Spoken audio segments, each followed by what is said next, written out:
I was preaching in Mombasa, Kenya, and there was a big crowd of people at the stadium, and there was a woman in town that was known by the people. She was a victim. She was crazy. She had lost her mind, and she was naked. They never could clothe her. She wouldn't wear clothes. And so when our crusade came to that city, then some women, God bless the women for this, they said, we've got to get our sister, and we've got to bring her to the meeting. So they did, and they went to the market and got some cloth so they could wrap around her and bring her to the meeting. And while she was there in the meeting, wrapped with this cloth, and these women holding on to her because she was really wild, it was difficult to preach. I was preaching, and I had to be real careful, because in these big crowds of people, masses of people, there's always things happening. And if you stopped for every one of them, you'd never get your sermon preached. But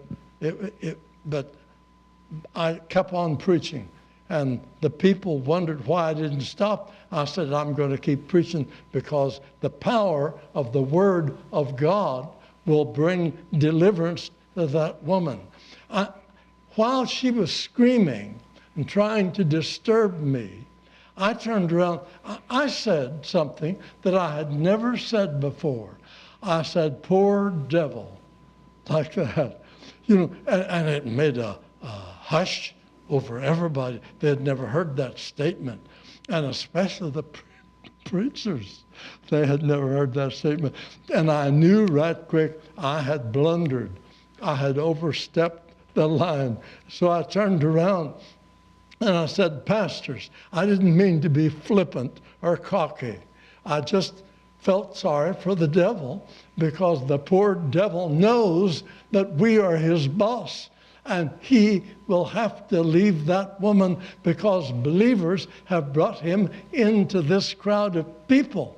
And so the same as Jesus came and healed them in the Bible, he comes and heals them now. And so I kept preaching, and I apologize. I said, if you preach, if I offended you by saying poor devil, isn't that funny that we would worry about offending the poor devil? But I didn't want the preachers to think I was cocky. And so I said, he loves her, and he wants to heal her. And it's the Word of God that will heal her. And so they were nice. They agreed that what we were saying was right. Well, before the sermon was over, the woman was healed. Her mind was restored, and the women came rejoicing to the platform.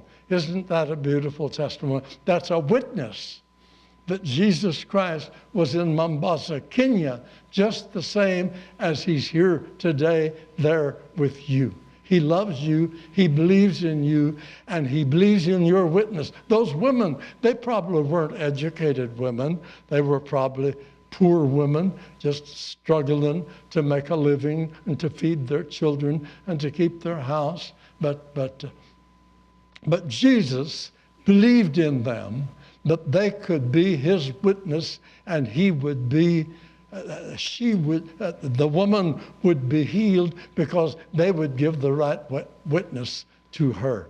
And so they brought her in. She was healed. We brought her new clothes, and it was beautiful.